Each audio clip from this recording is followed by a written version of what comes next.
Hey everybody, welcome back. Thank you for clicking this video and welcome to VEDA day 13. Lucky number 13.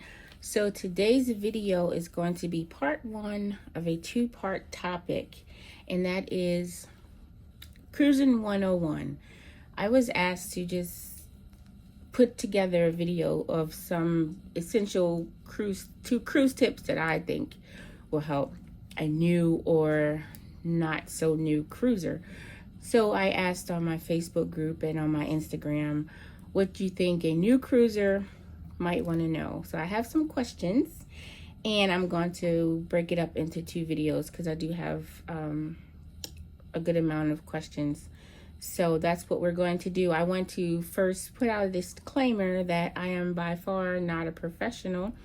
I have been on a good amount of cruises, and I've learned a few things along the way. Everything that I'm saying here is my opinion only, has nothing to do with a specific cruise line. I have no idea if it will help you or not. Do not take anything I say for word, because it just, just in case you try something that don't work out for you, don't come back blaming me. I'm telling you, this is just my opinion. This is what I think. This is some of the things that I do. Okay? You got to get out there and trial and error for yourself. But I do hope that it is helpful in some way. So let's get started. What to pack? Now, this is one of those loaded questions because you just never know. But in general, if you're going to the Caribbean or someplace warm, you want to pack as light as possible. But specifically for cruising, you want to take things like shorts. If you're a lady, some sundresses, maybe some cutoff pants, like the culottes or the, what do you call those things? Having a brain fart. The little half pants. I can't think of the name right this second. And then you want to make sure that you're packing any feminine products that you might need, any beauty products like your makeup and things like that. For the fellas, pack your shorts. Please, guys, pack some flip-flops or some slides. Like, I know, guys, y'all are cool, but I love to just see a man on vacation with a pair of shorts and some flip-flops on. You ain't got to wear the Jordans all over the ship every single day. Be comfortable. Let your toes hang out. It's okay. You can wear the flip-flops with no socks. You can wear slides with no socks. Nobody's judging your feet. Light slacks. If you usually on your cruise, you will definitely have at least one formal night. Cruises longer than 5 days, I believe you get 2 formal nights. So depending on your comfort level, how high you want to go on that scale, you can bring tuxedos and, big ball gowns, or you can keep it casual. It's up to you, but definitely have a few nice outfits to wear to dinner at nighttime. You want to make sure you pack your walking pharmacy, and that would be Tylenol, your everyday medicines that you need to take to contain your normal life. You want to take some bug spray, possibly. You want to take something for allergies. You never know how your allergies are going to be when you're going into a different climate. Anything that you might need, your toiletries, toothpaste, deodorant, soap. If you wash your hair daily, you need some shampoo. They have the basics in your bathroom on the ship, like shampoo and body wash, but not everybody likes that. So just make sure that you're bringing your own. You want to pack your chargers.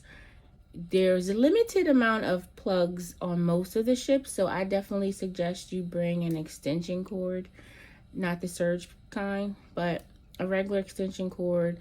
They have so many different adapters nowadays that you can plug multiple things into, because most likely, unless you're on one of the brand newer ships, your plug is going to be like right at the desk. So make sure you bring that.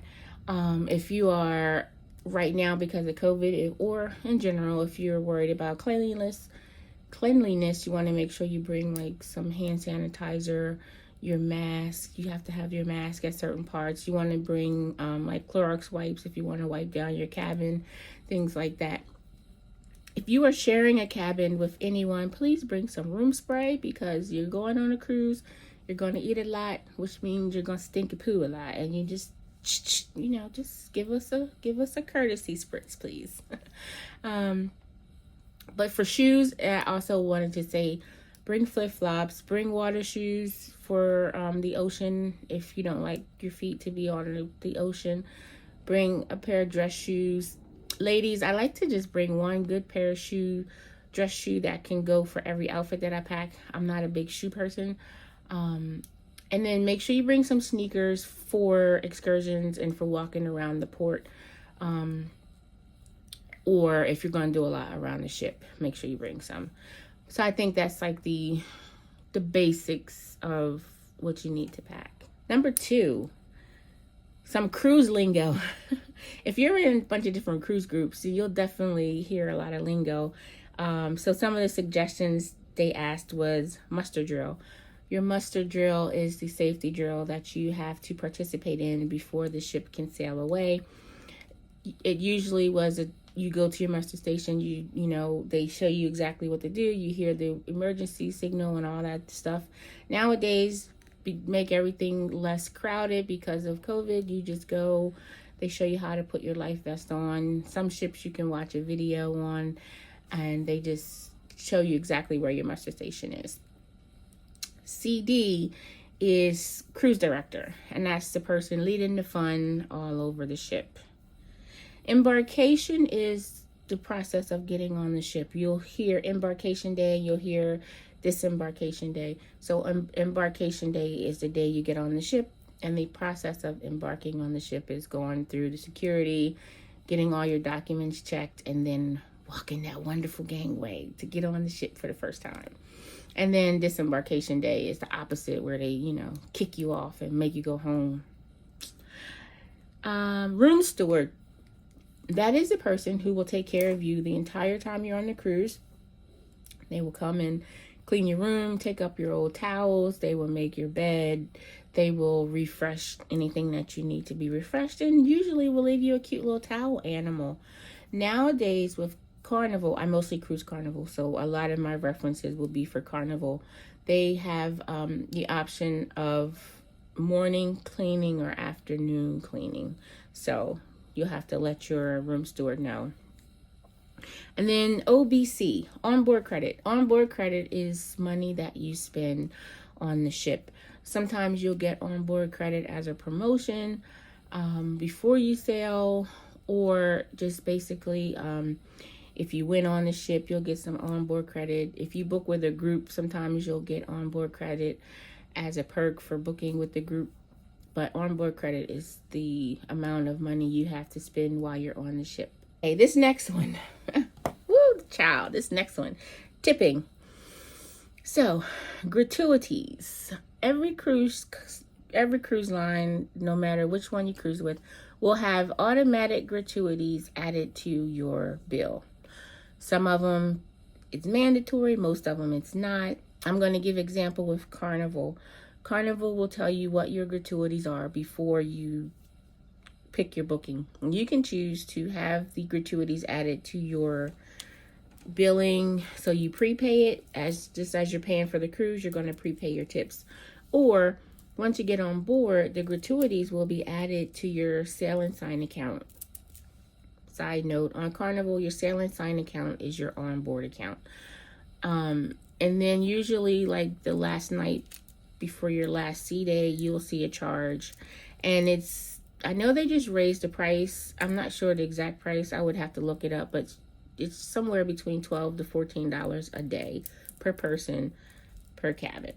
So then you multiply that by however many days your cruise is. You can prepay your tips, or you can just have the money on your account, and then right before you get off, the tips will be taken off. You can choose to remove your tips if you want to. Tipping is a sensitive subject sometimes in the cruise world, but I'm going to tell you like this. You can remove the tips if you want to. You would just go to guest services and say, I want to have the tips removed. Now, if you do that, you can personally give people tips as you go if you want to, or you could just not give anybody a tip, and that's your business because that's your money. So I always say, I'm not in your pockets, don't be in mine. So I try not to judge people on what it is that they decide to do. Also, with tipping, when you're purchasing drinks and things on the ship, gratuity is automatically added in. So if you go to the bar and you buy a kiss on the lips, they're going to automatically add a tip in. You can choose to tip extra if you want to, if you like the bartender and want to give them a tip, but it's not necessary because the tip is already added on. What is included in your cruise price? So, included in your cruise price is your port fees and your taxes. Each port has fees that they charge the ship for each person. If for some reason you miss a port, they usually will give you your port fees back for that port, and it'll show up on your sail and sign account. Basic food, the main restaurants like the main dining room, the buffet, with Carnival, Guy's Burger, Blue Iguana.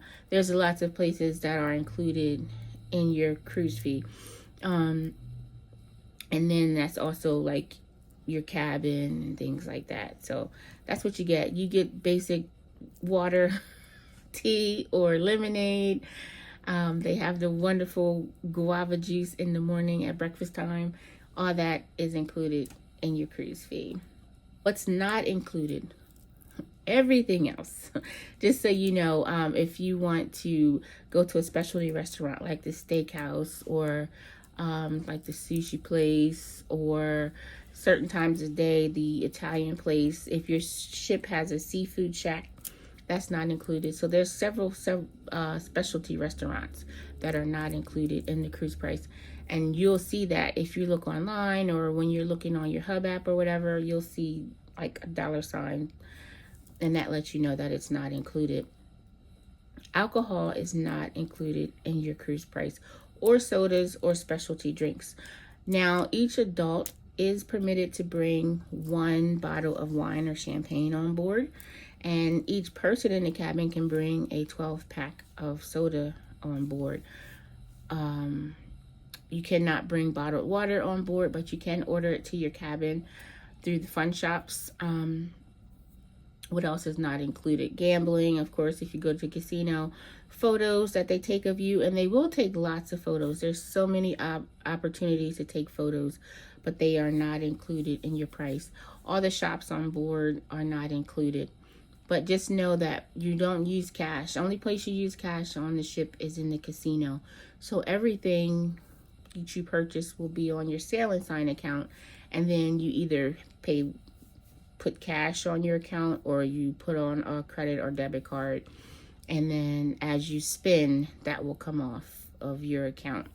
The thing that is included is like the shows, the games, the trivias, things like that. Most of the activities around the ship are free. Ships have a spa. You have to pay for that. So there's lots of different things available on board that you have to pay for. And speaking of the Hub app, online app on your phone for Carnival is the Hub app, and I know Royal and Norwegian and all the other lines have apps as well, and that's where you can keep track of everything. With Carnival, we're using that now to book your dinner, to you can see all the activities on the Hub app.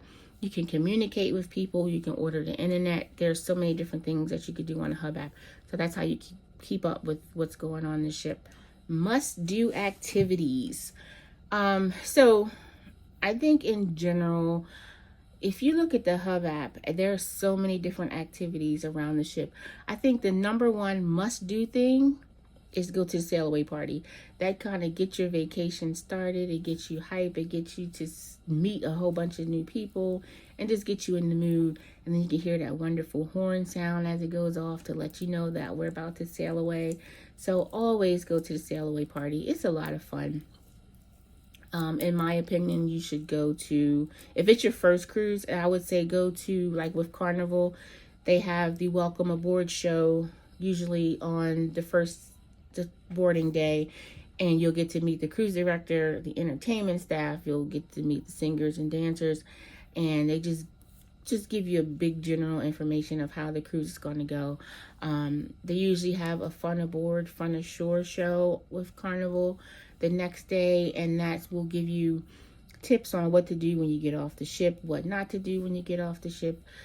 So those are good things to go to if you're a first-time cruiser and not really sure.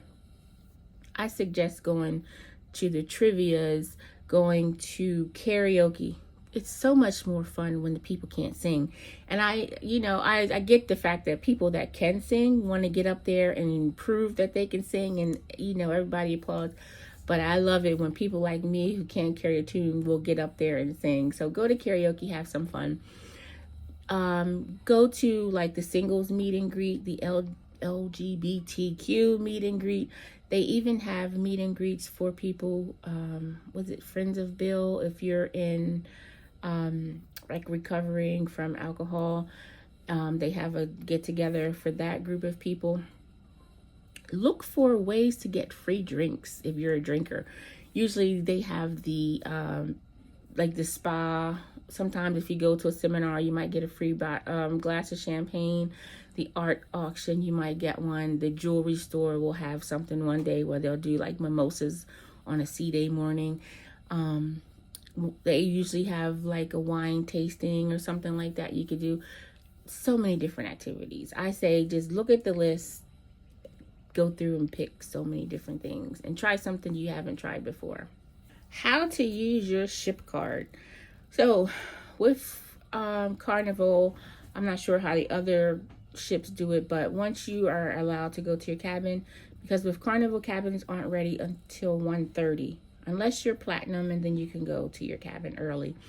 But once you get there, there will be an envelope with your sailing sign card in there. If it's your very first cruise, your card will be blue.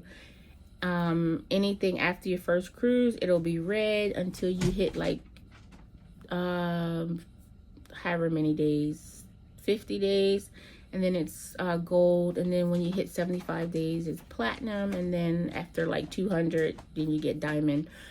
But you use your card too. That's your room key, that is your access to everything else on the ship. Whenever you purchase anything or do anything, they're going to ask for your sailing sign card, because it will have a folio number, and that is the number that they use to track all of your purchases and all of your activities on board.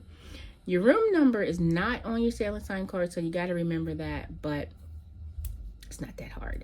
The card will have a hole in it, so you can add it to a lanyard if you want to. So that's something to think about. Type of parties or events. I think I just went over some. They have, the Welcome Aboard show. They have Broadway type show with singing and dancing. They have,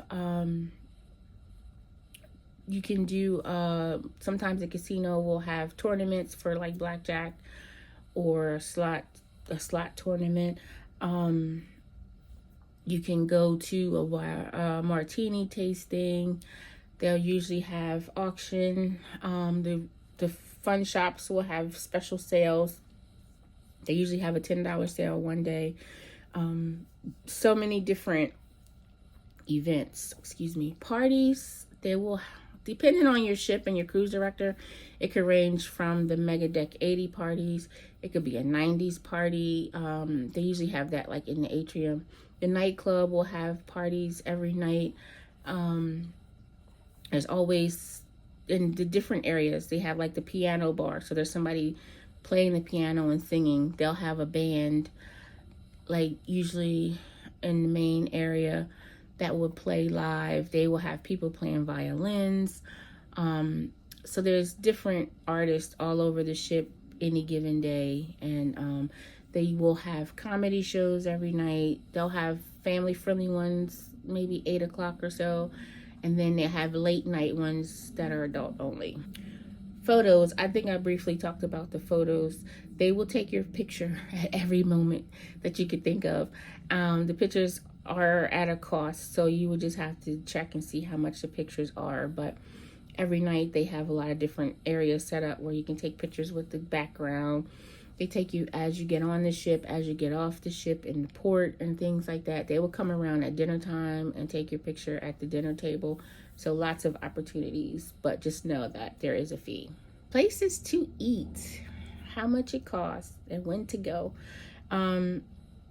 There's lots of places to eat on board.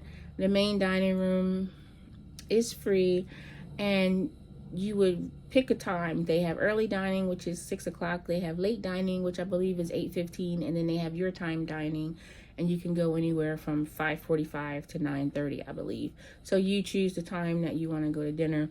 You can eat at the buffet, which is free. Like I said before, Guy's Burger, Blue Iguana. Each ship has their own set of restaurants, so you could just look around and see. They will have sea day brunch, which I highly recommend you go to sea day brunch. It's always nice to sit down, have them serve you, get a glass of mimosa, have a nice brunch. They used to have tea time on sea days at like 3 o'clock. I don't know if they still do that. And then they'll have like a late night, maybe like 10 or 11, where they'll have like hot dogs maybe and a few other things up on the buffet as a late night meal. Pizza is served 24 hours a day. Ice cream is 24 hours a day. They have a deli. So many places to eat. Just walk around and try one thing from every place. Types of documents you need. So the ideal document would be, of course, your passport, because you are going to another country. So to avoid having trouble getting back in the U.S., if by chance you get left at port, you need a passport. If you don't have a passport, you can use your birth certificate and a photo ID, as long as it's a closed loop cruise, meaning you leave from a U.S. port and you return to a U.S. port. You can use your birth certificate and your ID. Right now with cruising, you do need to show your vaccination card, so make sure you bring that. You do need to show a negative COVID test, and it's always best to print that out, just in case. You never know what might happen with your phone. You need to print out your boarding pass, so make sure you print that out, and you need to print out your luggage tags, and that way you can drop your bags at the porter and they will bring them to your cabin. Okay, and the last one for today is it safe to leave important items in your cabin? Sorry, Joy. I have never had a problem with leaving things in my cabin. The room stewards, I believe to be, trustworthy. After 17 cruises, I've never had anybody take anything. I don't use the safe just because I don't trust the fact that you have to keep changing the code. I just feel like, it might glitch or something. But you can leave whatever in your cabin. I would just that's like a personal choice. Feel for yourself how you feel about your room steward, because that's the only person that would go into your cabin aside from you and your roommate. I like to take my passport on land with me for the reason of just in case something happens, but also I like to get it stamped at certain ports. If I haven't been there before, I like to get a passport stamp. So I always take mine off with me, but I do believe it will be perfectly safe for you to leave it in the cabin. All right, there you have it. Part 1 of cruising tips and tricks. Thank you so much for watching. Be sure to come back to see what's on the list for part 2. If you reach this far and you are not subscribed, please hit that subscribe button on your way out. We are still trudging along trying to hit 10,000 subscribers. So go ahead and hit that red button, and I will see you in my next video. Bye.